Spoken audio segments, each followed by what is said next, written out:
क्या कभी ऐसा महसूस होता है कि जिंदगी थोड़ी भारी हो गई है और मन करता है कि काश थोड़ा हल्का, थोड़ा और ऊर्जावान महसूस कर पाते? तो चलिए, आज बात करते हैं कुछ ऐसी ही सीधी-सादी आदतों की जो हमारी जिंदगी में एक नई स्फूर्ति, एक नया जोश भर सकती हैं।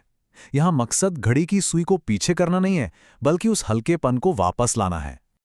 चलिए, इस बात में थोड़ा और गहरा उतरते हैं। देखिए, ये पूरी बातचीत इसी एक सोच से शुरू होती है कि यहाँ बात बाहरी दिखावे की नहीं, बल्कि उस बोझ को कम करने की है जो हम समय के साथ अपने अंदर जमा कर लेते हैं।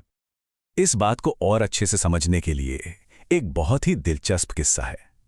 एक पार्क में बच्चों को खेलते हुए देखकर बिना किसी बाहरी बदलाव के अंदर से एक हल्कापन और एक चमक महसूस हुई। बस वही एहसास, वही है असली मकसद। कहने का मतलब ये है कि छोटी छोटी रोज की आदतें हमारे अंदर का मौसम बदल सकती हैं, जिससे हम ज्यादा बोझ मुक्त महसूस करते हैं। तो चलिए शुरू करते हैं आदतों के पहले सेट से। तो सबसे पहले बात करते हैं हमारे मन की आदतों की। ये वो आदतें हैं जो हमारी भीतरी दुनिया को, हमारी मानसिक ऊर्जा को संभालने पर फोकस करती हैं। यहाँ पे जो फर्क है वो बिल्कुल साफ है। एक तरफ है डूम स्क्रॉलिंग जो घंटों तक चलती रहती है, मन को बेचैन करती है और हमें थका हुआ छोड़ जाती है। और दूसरी तरफ है जिज्ञासा की दौड़, मतलब किसी भी छोटी सी चीज के बारे में 5 मिनट के लिए उत्सुक हो जाना।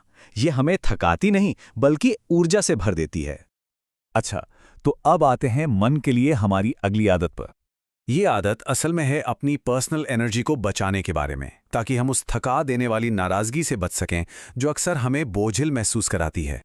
और ये बात इस आइडिया को बहुत ही खूबसूरती से समझाती है। सीमाएं हमें रोकती नहीं हैं, वो तो हमें सही रास्ते पर ले जाती हैं। ये हमें अपने समय पर ज्यादा नियंत्रण और एक तरह की स्फूर्ति महसूस कराने में मदद करती हैं। और अब मन के लिए जो आखिरी आदत है, वो एक बहुत ही सिंपल लेकिन पावरफुल नाइट रूटीन है। अब ये जो 2 स्टेप का प्रोसेस है ना, ये हमें परफेक्शन के जाल से बचाता है। ये हमारे दिमाग को उन चीज़ों पर फोकस करने में मदद करता है जो सही चल रही हैं, और अगले दिन के लिए एक छोटी मैनेजेबल योजना देता है। तो मन की बात हो गई, अब आते हैं शरीर पर। चलिए देखते हैं कुछ ऐसी आदतें जो हमें फिजिकली ग्राउंडेड रखती हैं। यहाँ पर सबसे ज़रूरी बात यह है कि किसी भी फिजिकल एक्टिविटी को एक काम की तरह नहीं, बल्कि एक खेल की तरह देखा जाए। इससे हमारे दिमाग को यह संदेश जाता है कि हाँ, मैं अभी भी वो इंसान हूं जो नई चीजें ट्राई करता है। इस बात पर बार बार जोर दिया गया है कि नींद की रक्षा करना सबसे पावरफुल आदतों में से एक है। यह हमारे धैर्य, हमारी जिज्ञासा और शारीरिक आराम को वापस लाने में मदद करती है, बिल्कुल एक दवा की तरह। ये आदत आप समझिए एक तरह का रीसेट बटन है। बाहर बस 5 मिनट बिताना हमारे दिन की बनावटी भागदौड़ को कम कर सकता है और हमारे मानसिक बोझ को हल्का कर सकता है। चलिए, अब आखिरी सेट की आदतों पर आते हैं। ये वो आदतें हैं जो हमारे आसपास की दुनिया और लोगों के साथ हमारे रिश्ते को बेहतर बनाती हैं। देखिए, खुशी का इंतजार मत कीजिए, उसे प्लान कीजिए। जब हम ऐसा करते हैं ना, तो ये हमारे नर्वस सिस्टम को शांत करता है और तनाव की उस हल्की हल्की गूंज को भी कम कर देता है। कनेक्शन के ये जो छोटे छोटे पल होते हैं ना, ये हमें याद दिलाते हैं कि दुनिया सिर्फ टू डू लिस्ट नहीं है, बल्कि ये एक दूसरे से जुड़े होने का एहसास भी है। जब हम अपने हाथों से कुछ बनाते हैं तो हम समय को सिर्फ काटते नहीं, बल्कि उसे जीते हैं, और हमारे दिमाग को एक बहुत पावरफुल संदेश मिलता है, मैं सिर्फ चीजें कंज्यूम नहीं करता, मैं क्रिएट भी कर सकता हूं। यहाँ पर आइडिया ये है कि हम अपने आसपास के माहौल को ऐसा बनाएं कि अच्छे विकल्प चुनना डिफॉल्ट हो जाए, आसान हो जाए। इससे बहुत सी मेंटल एनर्जी बचती है, जिसका इस्तेमाल हम कहीं और कर सकते हैं।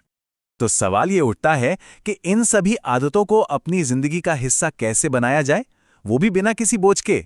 तो चलिए इसके लिए कुछ प्रैक्टिकल टिप्स देखते हैं। देखिए, ये आदतें अपनाने के बारे में है, किसी सख्त अनुशासन के बारे में नहीं। आदतों को जोड़ा जा सकता है, जैसे चाय पीते पीते कुछ नया सीख लिया। अभी तक शब्द का इस्तेमाल बहुत पावरफुल है। और छोटी शुरुआत करना, बस 2 आदतें चुनना। और हाँ, नींद और पानी जैसी बोरिंग जीतों का जश्न मनाना, क्योंकि यही तो नींव हैं। आदतों को बेड़ियों की तरह नहीं, बल्कि एक मचान की तरह सोचना चाहिए। मतलब ये एक सपोर्ट स्ट्रक्चर है जो चीज़ों को सहारा देती हैं, जिससे हमें स्पॉन्टेनिटी के लिए, कुछ नया करने के लिए ज़्यादा आज़ादी मिलती है, कम नहीं। ये जो मेटाफर है ना, ये पूरी फिलॉसफी को बहुत ही खूबसूरती से समझाता है।